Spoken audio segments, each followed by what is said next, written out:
It is great to be joined by Cam Jones of the Marquette Golden Eagles, the Big East Player of the Week. He had 28, 18 of which came in the second half as Marquette went to 4-0 with a road win over Maryland. Next up for the Golden Eagles, a big-time showdown Tuesday night, 9 Eastern Time, FS1, when they welcome in the Purdue Boilermakers.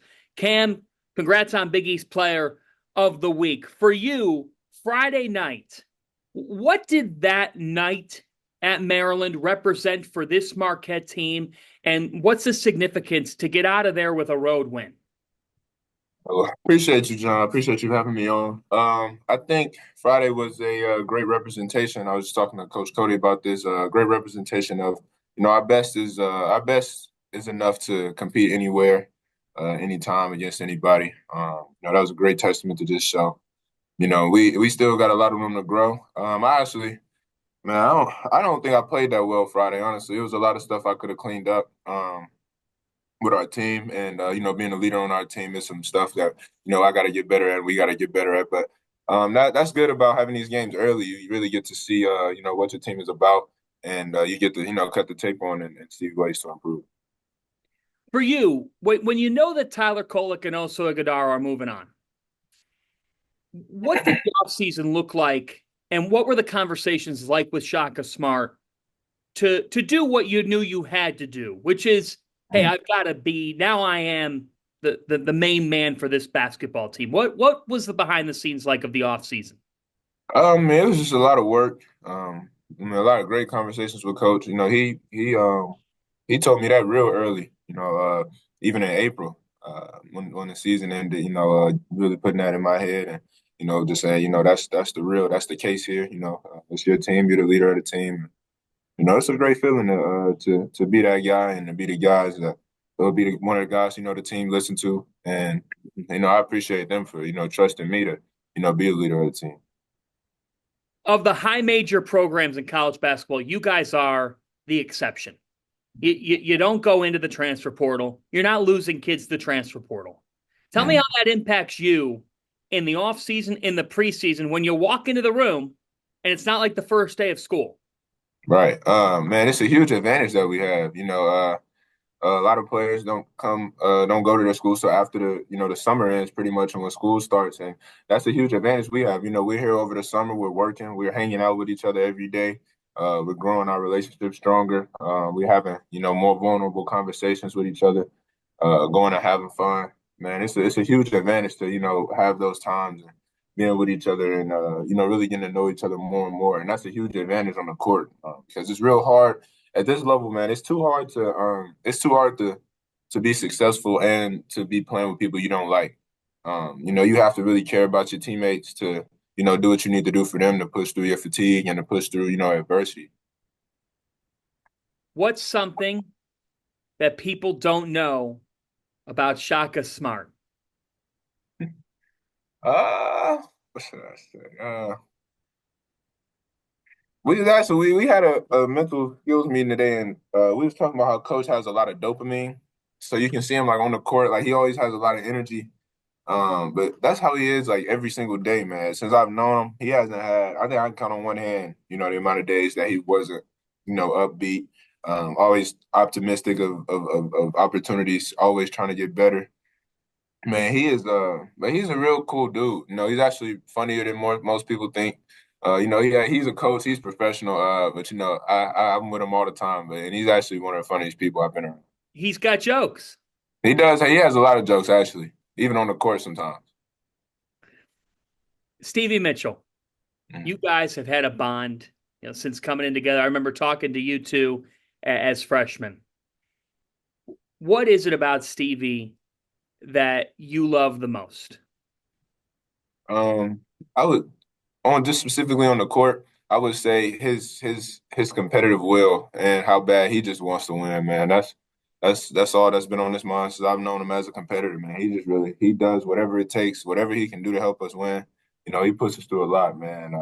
Seeing what he goes through every day, making sure his body's right, making sure he's doing what he needs to do to, be his best every day. I don't take that for granted. And in the locker room, it was just me and him in the locker room today, and I was watching a few clips from the George Mason game a couple weeks ago, I think, or a week ago or something. Yeah. And he made a play. He like missed the rebound that he tried to go for, and it was just the effort that he gave. I'm like, damn, I'm glad he on our. I play with Stu, man. And he a guy you really want to be. You want in your corner. On Friday night, he scored the last 8 points for you guys. Oh yeah, he was hooping. He saved me, saved my missing them free throws. I'm gonna get better at that. That was my fault. But yeah, he definitely saved me. You know, when as soon as he made both of them was in the huddle, I'm like, bro, thank you, bro. He gave me a hug. He was like, I got your back. I look back at Friday night, big picture thought here, because Royce Parham comes up big off the bench and gives you a nice spark. Mhm. And it's been David Joplin, which we've become accustomed to seeing. If Ben Gold's knocking down shots, that changes things. And even Chase Ross and Zay Lowry, you're going to get Sean Jones back at some point. What is it about this group that maybe makes you unique?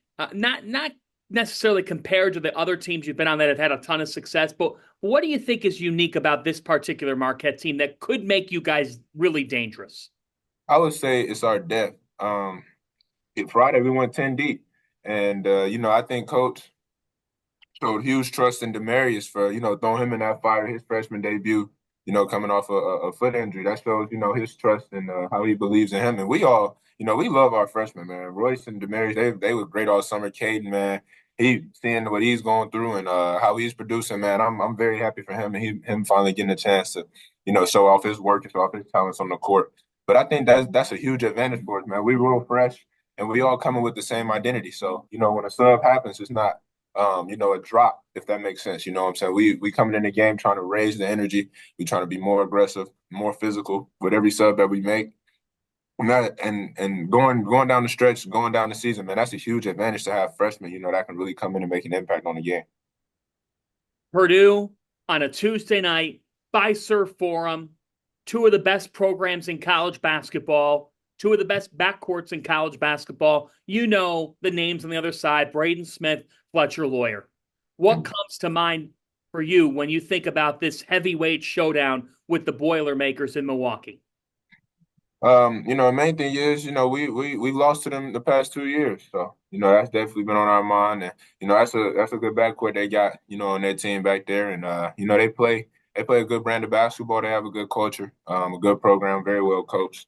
Man, it's exciting to have an opportunity to play them again and going after getting this win. What I'm saying. We've been there both times. We real motivated and we know we gotta bring our best and our best is good enough. How will Fiserv Forum be on Tuesday night? It's gonna be rocking, man. I'm looking forward to it. Fiserv, there's no place like Fiserv. I see a lot of rankings of like Big East stadiums and man, I don't know how Fiserv ain't up there, man. It's packed, man. We set records every year. It's loud. It's real electric in there, man. I'm looking forward to seeing the gold and yellow. I mean the gold and Rapid, blue. rapid fire with you to close. Number one, who's a hooper in the Big East not on your team that you've been looking at from afar and you've been like, yeah, he's hooping. I respect his game. Um, I haven't watched any Big East basketball. I won't lie. I won't lie. I've honestly been focused on our team, man, on our opponents. But there's some great players in this league. Um, yeah, that's a good. Yeah, I'm sorry, I'm stuck on that one. Who are you watching in the NBA late at night? You're on YouTube. You're looking at highlights. You're looking at stuff. Who do you like watching and take things from? Um, I was two of my favorite players right now is Jason Tatum and Steph. Good call. Fashion.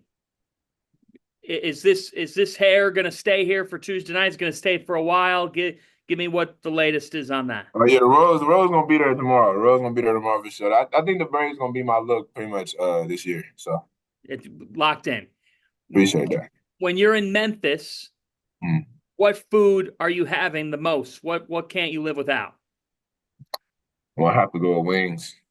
Wings or barbecue for sure. That's what I'm talking about. What's on the Cam Jones playlist right now? Three artists that you are listening to. Three artists: Drake, Rod Wave, and A Boogie. Thanksgiving. You just told me wings. If you could have any side dish for Thanksgiving, what do you like? What What do you not like?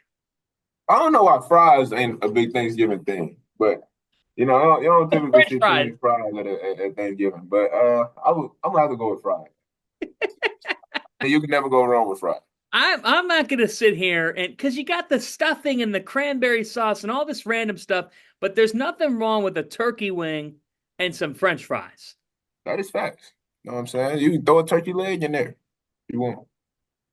Gotta love a turkey leg. Cam Jones, we're loving what you're doing for Marquette. Best of luck on Tuesday night against the Purdue Boilermakers. Keep hooping, man. Appreciate you. I got you.